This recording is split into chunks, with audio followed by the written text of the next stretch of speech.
আর সিরিয়ার মানুষদের কি যে দুর্ভোগ, কি যে দুর্দশা, এটা দেখার জন্য শুধু আল্লাহই আছেন, আমরা কেউই নাই। এটা দেখার জন্য শুধু আল্লাহ আছেন, আর কেউ নাই পাশে। এই 12-14 বছরের যুদ্ধ বিগ্রহে যা হয়েছে সিরিয়ার অবস্থা, ওইটাকে খেলার মাঠ পেয়েছে পশ্চিমারা। এই মাঠের মধ্যে তুরস্ক ঢুকে গিয়েছিল, এটাও একটা শাস্তি হতে পারে। ন্যাটোর সাথে ঢুকে সেও এখানে হামলা চালিয়েছে, এটাও হতে পারে, আল্লাহ ভালো জানেন। সিরিয়ার মাজলুম শিশুদেরকে আকাশের নিচে রাত কাটাতে হয়, 3 দিনে একবার খাবার পায় তারা। একই অবস্থা ইয়েমেনেও আছে। ইয়েমেনে যে বলা হয় যে 5 থেকে 6 লক্ষ মানুষ মারা গেছে বিগত গৃহযুদ্ধে 2010 সাল থেকে। আর সেখানে যতজন মানুষ মারা গেছে তার মধ্যে 60% হচ্ছে বাচ্চা। এই বাচ্চাদের কি দোষ ছিল? তারা কি জানতো শিয়া কাকে বলে, সুন্নি কাকে বলে? তারা কি জানে দুনিয়া কি, আখেরাত কি? তারা কি জানে কোনটা হক কোনটা বাতিল? তারা তো জানে যে মায়ের বুকের দুধ খেতে হয়, দুধের বাচ্চাগুলো দুধ পায় না, মায়েরা দুধ দিতে পারে না, খাবার নাই, দুর্ভিক্ষ। এই সংকটের জন্য কে দায়ী? আল্লাহ না মানুষ? কে দায়ী? যাহারাল ফাসাদু ফিল বাররি ওয়াল বাহরি বিমা কাসাবাত আইদিন নাস। আল্লাহ পাক বলেন জলে স্থলে যে বিপর্যয়গুলো ছড়িয়ে পড়েছে এগুলো মানুষের হাতের কামাই। কার হাতের কামাই? মানুষের হাতের কামাই। একই অবস্থা ইরাকেও ছিল, মনে আছে? সাদ্দাম হোসেনের কাছে পারমাণবিক অস্ত্র আছে বলে কত নাকি করা হলো, করে লক্ষ লক্ষ মানুষকে মেরে ফেলা হলো। পরে বললো আমরা সরি, আসলে সেখানে কোনো অস্ত্র ছিল না। We are sorry for that. তারা বলে দিল আমরা এর জন্য সরি। বাস, লক্ষ লক্ষ মানুষের রক্তের ঋণ শোধ হয়ে গেল। আবু গারিব নামে একটা কারাগার ছিল, এখনো আছে। ওই কারাগারের মধ্যে মুসলিমদেরকে ঢুকিয়ে যে নির্মম নির্যাতন করা হতো আপনারা জানেন না। পাকিস্তানের একজন ডক্টর মহিলা, যে উনি নিউরো মেডিসিন ডক্টর আফিয়া, উনাকে মনে হয় 10 থেকে 12 বছর ধরে নির্যাতন করা হয়েছে। আপনার বোনকে যদি একবার কেউ খারাপ নজরে তাকায় আপনার কেমন মনে হয়? আপনার মায়ের দিকে যদি কেউ একবার খারাপ নজরে তাকায়, একটা খারাপ মন্তব্য করে, আপনার কি মনে হয়? আপনার স্ত্রীকে যদি কেউ একটু গায়ে টাচ করে চলে যায়, শ্লীলতাহানি করে, টিস করে, আপনার কি মনে হবে? এরকম লক্ষ লক্ষ বোনদেরকে আমাদেরকে এরকম ধর্ষণ করা হয়েছে দিনের পর দিন।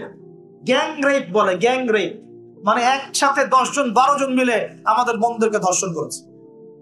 মুসলিমরা তো বললাম না, মুসলিমরা পড়ে আছে, ওঠেন বসেননি, মজা ট্রল এগুলো নেই। সারা বিশ্বে যা হচ্ছে মুসলিমদের সাথে, যদি আমরা সত্যি জানতাম শান্তিতে ঘুমাতেই পারতাম। আমাদের ঘুম উড়ে যেত চোখ থেকে। বেশি বললেও সমস্যা, বেশি করলেও সমস্যা, কাকেই বলবো, কে বা বুঝবে? দেখা যায় এমন অনেক সময় হয়েছে, অনেক ভালো ভালো নেতা সমাজে এসেছে, আসার পরে জনগণকে বুঝিয়েছে, জনগণ বলেছে ঠিক আমরা তোমার সাথে আছি। যেই সেই নেতার উপর কোনো বিপদ এসেছে, জনগণ নাই, তাকে নিয়ে কি করবে না, কার সামনেই বা কি বলবো? আমাদের প্রত্যেকটা জেলা বলেন, থানা বলেন, দেশ বলেন, আনাচে কানাচে নিবেদিত প্রাণ মুসলিম ভাই তৈরি করতে, যারা কাজের মানুষ, ঝোঁকে চলে না, আবেগে চলে না, ইস্যু পাগল না, আবেগে চলে না, কাজের অ্যাক্টিভ কিছু মানুষ দরকার, যারা শিক্ষিত, এডুকেটেড, যারা পরিস্থিতি বোঝে, যারা হিকমা বোঝে, যারা নিবেদিত প্রাণ, যারা অর্থ কোরবানি করার মানসিকতা রাখে, শিক্ষা প্রতিষ্ঠান গড়ে তোলে, সোশ্যাল ওয়ার্ক করে, একটা জনসংযোগ যারা গঠন করতে পারে, এমন কিছু মানুষ আর নেতা আল্লাহ আমাদেরকে দান করুন বলে আমি। এভাবে একদিনের মাহফিল বলেন আর ওই ইস্যু পাগল কোন ইস্যু নিয়ে লাফালাফি করে উম্মার বিজয় হবে না। আমাদের সবাইকে যার যার জায়গা থেকে কনস্ট্রাকটিভ কাজ করতে হবে, সবাইকে এফোর্ট দিতে হবে। শুধু একজন দায়ীর দায়িত্ব না, একজন আলেমের দায়িত্ব না, আপনারও দায়িত্ব আছে। তো আপনার দায়িত্বটা আপনি ঠিক মতো পালন করেন না কেন?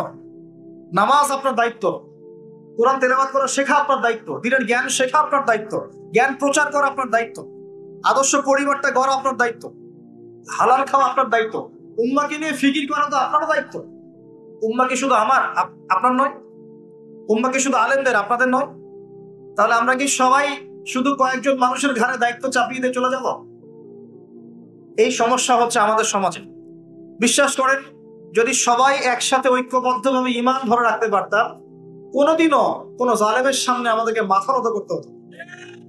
যখন আল্লাহ পাকের আযাব আসে, দেখলেন না? আল্লাহর যখন আযাব আসে তখন ভালো খারাপ কারো উপর কাউকে আল্লাহ পাক ছাড়বে না, সবগুলোকে ধ্বংস করবে। আল্লাহ পাক সূরা কোরআনেও বলেছেন, ওয়াত্তাকু ফিতনাতান লা তুসিবান্নাল্লাযীনা যালামু মিনকুম খাসসা। তোমরা সেই ফিতনাকে ভয় করো, আল্লাহর সেই পরীক্ষাকে ভয় করো, যা শুধু জালেমদের উপর খাস করে আসবে না, সবার উপরে আসবে। যদি আসমানি গজব জমিনের বালা আসে, শুধুমাত্র খারাপ ব্যক্তিদেরকে দেখে আসবে না, বরং সবার উপরেই চলে আসবে। আল্লাহ পাক আমাদেরকে বোঝার তৌফিক দান করুন। নবী সাল্লাল্লাহু আলাইহি ওয়াসাল্লাম একদিন ঘুম থেকে উঠে বলছেন, লা ইলাহা ইল্লাল্লাহ, লা ইলাহা ইল্লাল্লাহ, ওয়াইলুল লিল আরাব মিন শাররি ক্বাদ ইফতারা। তখন যায়েনাব বিনতে জাহাশ রাদিয়াল্লাহু আনহা বলছেন, ইয়া রাসূলুল্লাহ, আনুহলিকু ওয়া ফিনা সালিহুন, আমাদের মধ্যে সৎ মানুষ থাকা সত্ত্বেও কি আমরা ধ্বংস হয়ে যাব? তখন নবীজি বলছেন, নাম, অবশ্যই ধ্বংস হবে। ইযা কাসরাতুল খাবাস, যখন অশ্লীলতা ছড়িয়ে পড়বে তখন আলেম জালেম সব ধ্বংস হয়ে যাবে। আল্লাহ পাক আমাদের সবাইকে হেফাজত করুন বলি আমিন। সামাজিক প্রতিরোধ করে তোলেন, অন্যায়ের বিরুদ্ধে প্রতিবাদ করা শিখেন, সৎ কাজে আদেশ করেন, অন্যায় কাজে নিষেধ করেন, নিজের ব্যক্তিত্ব বজায় রাখেন, ইসলামকে হাসি ঠাট্টার পাত্র বানাবেন না, যার যার দায়িত্ব তার তার জায়গা থেকে পালন করেন। আপোষের মধ্যে অনেক রকম মতভেদ থাকতে পারে, সমস্ত মতভেদ ভুলেও আমরা এক জাতি, সমস্ত মতভেদ ভুলে আমরা এক জাতি। মনে করেন আমি সঠিক বিষয়ের উপর ছিলাম, সঠিক বিষয় থাকার পরেও মানুষ আমাকে খুব গালিগালাজ করলো, তারপরেও যারা আমাকে গালিগালাজ করেছে উম্মার ঐক্যের স্বার্থে তাদের সাথে বসতেও রাজি আছে। এরকম মানসিকতা রাখতে হবে, উম্মার ঐক্যের স্বার্থে, উম্মার কল্যাণের স্বার্থে। যে আপনাকে থাপ্পড় দিয়েছে ওর সাথেও চলতে হবে আপনার, কারণ উম্মা সবচেয়ে বড় বিষয়, আমার ব্যক্তি স্বার্থ বড় বিষয় না। কখনো কখনো বৃহত্তর স্বার্থে ক্ষুদ্রতর স্বার্থ বিসর্জন দিতে হবে। প্রিয় ভাইরা, এটা দাজ্জালীয় একটা সভ্যতার যুগ চলছে এখন, এই ফিতনাগুলো সব ঘরে ঘরে। এখন এখান থেকে যুবক ভাইদেরকে একটু বোঝাই, প্লিজ আমার দিকে দেখেন। দাজ্জাল খুব ভালো করেই জানে যে তার এই বিশ্ব শাসনের পথে বাধা হচ্ছে মুসলিমরা, কারা? আর সে খুব ভালো করেই জানে মুসলিমদের মধ্যে সবচেয়ে বেশি বাধা হচ্ছে যুব সমাজ। যদি যুব সমাজ আল্লাহর ঈমান এবং রাসূল সাল্লাল্লাহু আলাইহি ওয়াসাল্লামের আমল এই দুটোকে নিয়ে যদি তারা পথ চলতে পারে, তাহলে তাদেরকে প্রতিহত করা এত সহজ নয়। এটা কিন্তু দাজ্জাল খুব ভালো করেই জানে। আল্লাহ পাক, আল্লাহ রাব্বুল আলামিন ইসলাম নাজিল করেছেন, কোরআন সুন্নাহ ভালো লাগে না, মানব রচিত ধর্ম ভালো লাগে, মানব রচিত বিধান ভালো লাগে। আল্লাহ রাব্বুল আলামিন হালাল খাবার দিয়েছেন, ভালো লাগছে না, খাবারটাকে ম্যানুফ্যাকচার করে ভেজাল দিয়ে খাওয়াতে হবে। আল্লাহ পাক দিয়েছেন পবিত্র সম্পর্ক, পবিত্র সম্পর্ক ভালো লাগে না, অপবিত্র জেনা ভালো লাগে। আল্লাহ পাক দিয়েছেন পবিত্র বৈবাহিক সম্পর্ক, ভালো লাগে না, পরকীয়া ভালো লাগে, জেনা ভালো লাগে, পতিতাবৃত্তি করতে ভালো লাগে। এটা শুয়োরের স্বভাব। কার স্বভাব? এটাই হতে পারে সেই ব্যাখ্যা আল্লাহ পাক বলছেন, তার নবীর মাধ্যমে জানাচ্ছেন, আল্লাহ পাক এই উম্মতের কিছু মানুষকে বানর বানিয়ে দিবেন, আবার শুয়োর বানিয়ে দিবেন। ভিতর থেকে বানর আর শুয়োর হয়ে যাচ্ছে মানুষ। আর এখন এগুলোই শেখানো হয় যে আমাদের পূর্বপুরুষকে নাকি মানব থেকে তৈরি করা হয়েছে। এই আকীদায় যে বিশ্বাস করে সে স্পষ্ট কাফের, যে এরকম কোন আকীদায় বিশ্বাস করবে সে স্পষ্ট কাফের, এবং তাকে কেউ কাফের মনে না করলেও সে কাফের। এখানে বড় বড় অনেক গোলামে কেরাম আছেন, আমি আসলে তাদের সামনে কথা বলতে লজ্জা বোধ করছি। আপনারা তাদের কাছ থেকে ফতোয়া জিজ্ঞাসা করেন। কেউ যদি বিশ্বাস করে যে আল্লাহ পাক মানুষকে নিজ হাতে আদম আলাইহিস সালামকে সৃষ্টি করেন নাই, বরং মানুষ বানর থেকে আস্তে আস্তে আস্তে আস্তে মানুষ হয়েছে, এই কথা যদি কেউ বিশ্বাস করে, তাহলে সে ঈমান থাকবে না কুফরি হবে? ঈমান থাকবে? পশ্চিম কালেও না। একজনকে চার্জ করা হচ্ছে। অবশ্য এখানে একটা বিষয় আছে, এটা হয়তো সবাই ধরতে পারছেন না। এখানে কিন্তু ইস্যু কয়েকটা আছে। একটা হচ্ছে বিবর্তনবাদ, একটা হচ্ছে ইতিহাস বিকৃতি, একটা হচ্ছে সমকামিতা শিক্ষা প্রদান করা, একটা হচ্ছে ইসলামিক যে মুভমেন্ট সেটাকে সবার সামনে নেগেটিভলি উপস্থাপন করা। এরকম কিছু ইস্যু কিন্তু উঠেছে। আমরা কিন্তু ব্যস্ত হয়ে আছি এই বানর আর মানুষ নিয়ে, তাই না? এখানে বানর আর মানুষটা মূল জিনিস না। এই পুরো জিনিসটার মূল বিষয়টা হচ্ছে এমন কিছু প্রবর্তন করার চেষ্টা করা হচ্ছে যেগুলোর উপরে যদি আমাদের প্রজন্ম 10, 20, 30 বছর পড়াশোনা করে, তাহলে 20 বছর পর একটা প্রজন্ম আসবে যারা আল্লাহকেই চিনবে না। এইটা উদ্দেশ্য ছিল, এটা উদ্দেশ্য। আরেকটা বড় উদ্দেশ্য হচ্ছে ইতিহাসকে বিকৃত করা। খেয়াল করে দেখবেন, ফরায়েজি আন্দোলন, হাজী মোহাম্মদ শরীয়তুল্লাহ, তিতুমির, এই যে ইংরেজ বিরোধী বিপ্লবে যারা সর্বোচ্চ নেতৃত্ব দিয়েছিলেন, আলহামদুলিল্লাহ, তাদের নামগুলো আস্তে আস্তে আস্তে আস্তে কিন্তু মুছে ফেলার চেষ্টা করা হচ্ছে। এবং এই জায়গায় কিন্তু এমন কিছু শাসনকে হাইলাইট করা হচ্ছে, যেমন সেন শাসন, খেয়াল করেন নাই? তাদেরকে হাইলাইট করার চেষ্টা করা হচ্ছে, এটা খুব ভালো ছিল। একটা জায়গায় দেখলাম লিখেছে ওইটা নাকি গণতান্ত্রিক ছিল। আমরা প্রশ্ন করতে চাই, ওই সময় গণতন্ত্র ছিল? সেন আর পাল বংশের সময় গণতন্ত্র বলে কিছু ছিল? কি দিয়ে মানুষকে কি শিখাচ্ছে আল্লাহ ভালো জানে। তো শিক্ষা ব্যবস্থার বেহাল দশা। কি দশা? বেহাল দশা। আমাদের সন্তানদের ব্যাপারে যদি আমরা সতর্ক না হই, তাহলে ওই যে নবীজি বললেন ওয়াতুউল্লিমা লিগাইরিদ্দিন, ভূমিকম্প, আল্লাহর আযাব গজব আসার অন্যতম কারণ হবে ধর্ম বিবর্জিত শিক্ষা চালু করা। এবার শোনেন কি আযাব আসবে এই কাজগুলো করলে। এই কাজগুলো করলে কি আযাব আসবে একটু শোনেন, এরপরে আমি সামনের দিকে যাচ্ছি। কাজগুলো কি?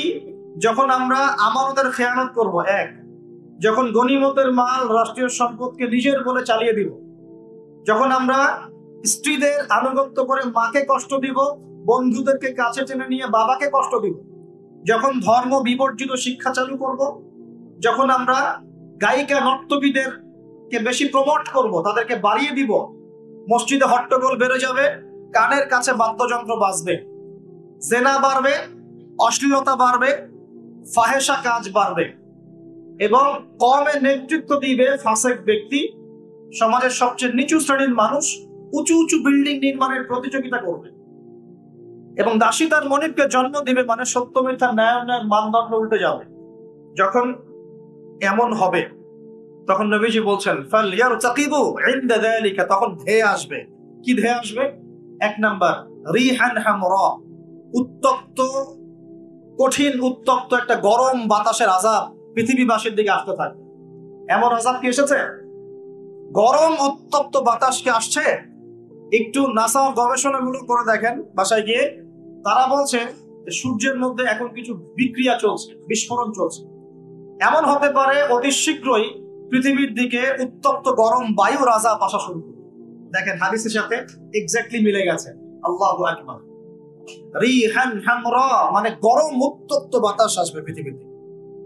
এবং মনে করবেন না এই বাতাস যদি গায়ে লাগে খুব কমফোর্টেবল ফিল হবে, বরং এর ফলশ্রুতিতে দেখা যাবে ফসল নষ্ট হয়ে যেতে পারে, বৃষ্টিপাত বন্ধ হয়ে যেতে পারে, খরা হতে পারে, মরুকরণ হতে পারে, আর অনেক সমস্যা হতে পারে, পানির স্তর নিচে নেমে যেতে পারে। রিহান হামরা। আরেকটা হচ্ছে দুই, ওয়াজালজালাতান, এবং ভূমিকম্প। আর নবীজি বলছেন ভূমিকম্প না, নবীজি বলছেন যে বাইনা ইয়াদাই সাআ, কিয়ামতের আগে আগে মুতানুন শাদীদ, মহামারী ছড়িয়ে পড়বে, বড় বড় মহামারী। ওয়া বা'দাহু, আর মহামারীর পরে আসবে সালামাতুজ জালাজিল, ভূমিকম্পের বছরগুলো। ভূমিকম্পের বছরগুলো। সানা মানে একটা বছর, সানাওয়াত মানে অনেকগুলো বছর, জালজালা মানে ভূমিকম্প, জালাজিল মানে ভূমিকম্প সমূহ, অর্থাৎ ভূমিকম্পের বছরগুলো আসছে পৃথিবীর সামনে। বাইতুল আকসা, মসজিদুল আকসা কাদের? আমাদের না ওদের?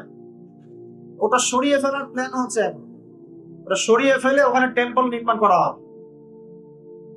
এসবের তো আমাদের খবর নাই। আমরা তো ওই যে বললাম না, কঠিন বসন নিয়ে পড়ে আছে, চা খাওয়া, কফি খাওয়া, হ্যাঁ, আমাদের এইগুলা মজা, আমরা এগুলো নিয়ে পড়ে আছি। আল্লাহ আমাদেরকে বোঝার তৌফিক দান করুন। আর যারা দিনকে নিয়ে ফিকির করে তাদেরকে এখন কোণঠাসা করে রাখা হচ্ছে, তাই না?